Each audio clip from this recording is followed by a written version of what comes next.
Hey guys, and welcome to Pixel Cherry Ninja's channel. In this video today we are going to be talking about the SuperStation 1 because Taki Udon has shown us some new stuff. He's shown us the packaging that's going to be available with the Founders Edition of this. The Founders Edition is due to ship out in November. Now I'm filming this video 8 p.m.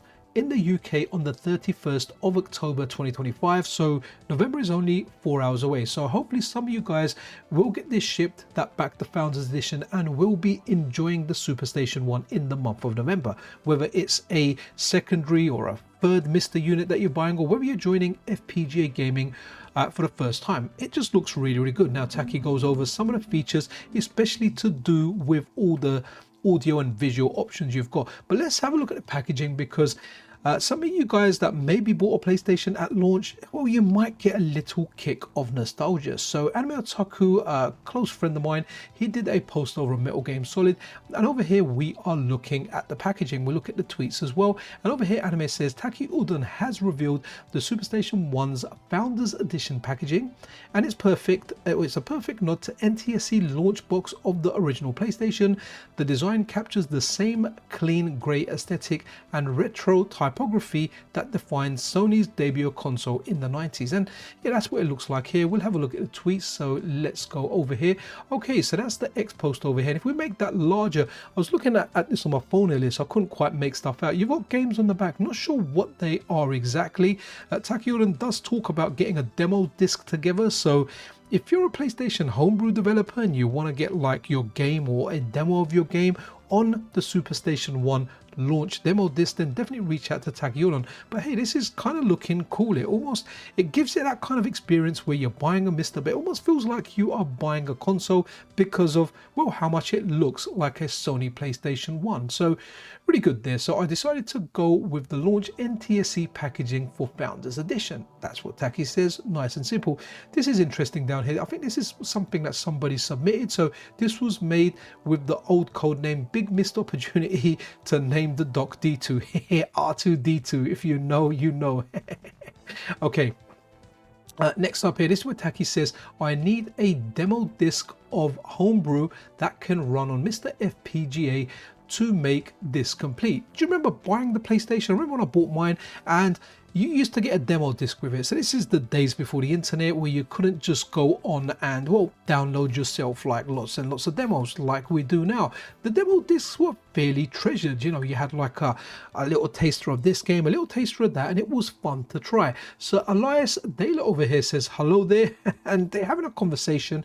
And yeah, so Elias here says, to be honest, there's really not many PS1 homebrew developers out there these days, because I cover a lot of that stuff on the channel. I try and keep my eye on it. There really isn't too much compared to like other systems like, say, the Mega Drive or like N64 that Elias is saying here. But if we click on Elias's profile, this is a guy that's making a PlayStation game. So it looks over here, cat with the big eyes. So it'd be awesome if this comes as a demo bundled with the SuperStation 1 for an upcoming brand new PlayStation game. And if there's any others out there, it'd be nice to have a selection of homebrew stuff out there. If you are a homebrew developer and you want to get your game on a demo disc that goes together with the SuperStation 1, then maybe you should reach out to Taki Udon. It'll make a nice experience. You buy that, you got a demo disc in there, you bought the Super Dock, you stick it in there. It'll almost make you feel like you're that kid again that got his PlayStation. So good stuff there. I just wanted to put this in here because I thought this was interesting. So Ricardo here, he's got, oh, let me just read it out. So, hi, I found out that I got 3 consoles in pre-order instead of 1. I wrote the sales an email to tell them to cancel 2 of the orders and just keep 1, but so far no feedback from them. Is there a specific email address I need to reach out? So Taki responds to that and says, the order only has a single console. Shopify seems incapable of fixing their receipt bugs. It adds all the charges that were ever part of your order and shows it to you as if that's your bill. In your case, you have a real bill of $236, but that bug shows as $646. It's broken. Now, if I ordered like 3, or I changed it and it showed that I had 3, and I'm seeing 646, I'm definitely going into panic mode. But it seems like it's a bug with Shopify. So maybe if you're experiencing that, maybe check that out yourself. I think if you do send sales an email, I know they're going through a lot of emails and they have a backlog.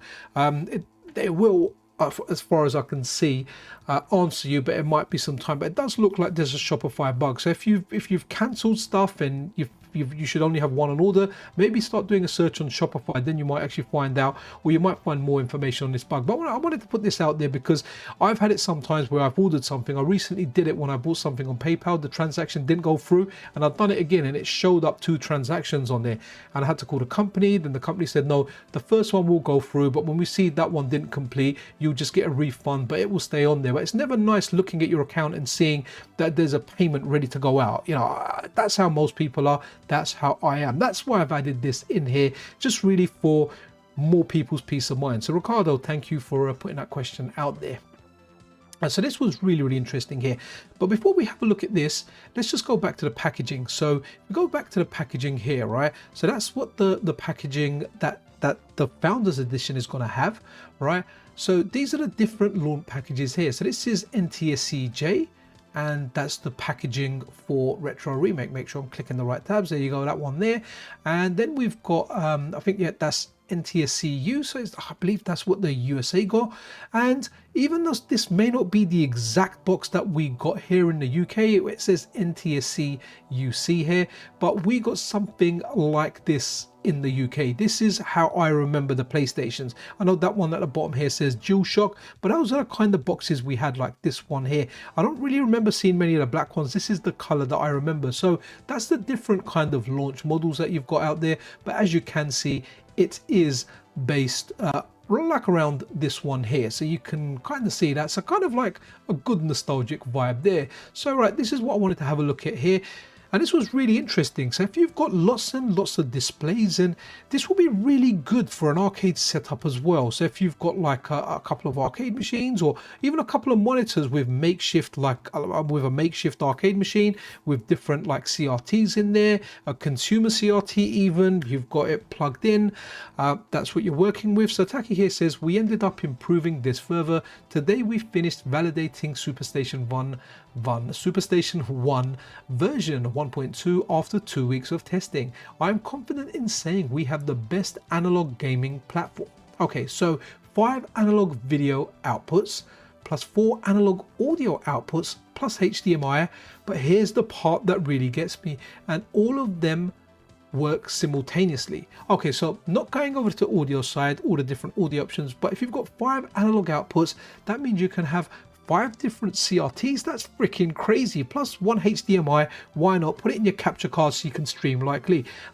That's absolutely nuts. And that's the sheet that Taki's put there on the tweet with all the stats and everything in there. I'm not going to go through them. You feel free to pause it, or I'll leave a link to Taki's X account.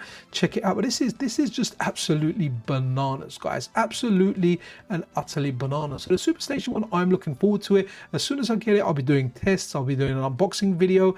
Yeah, I'll be running lots and lots of stuff with it. I'll connect it to a CRT, do that with a camera, go through a capture card. I'm really looking forward to it. So guys, the PlayStation 1, or the Superstation 1 that looks like a PlayStation 1, let me know what you guys think. What do you think of the packaging? Are you really into it?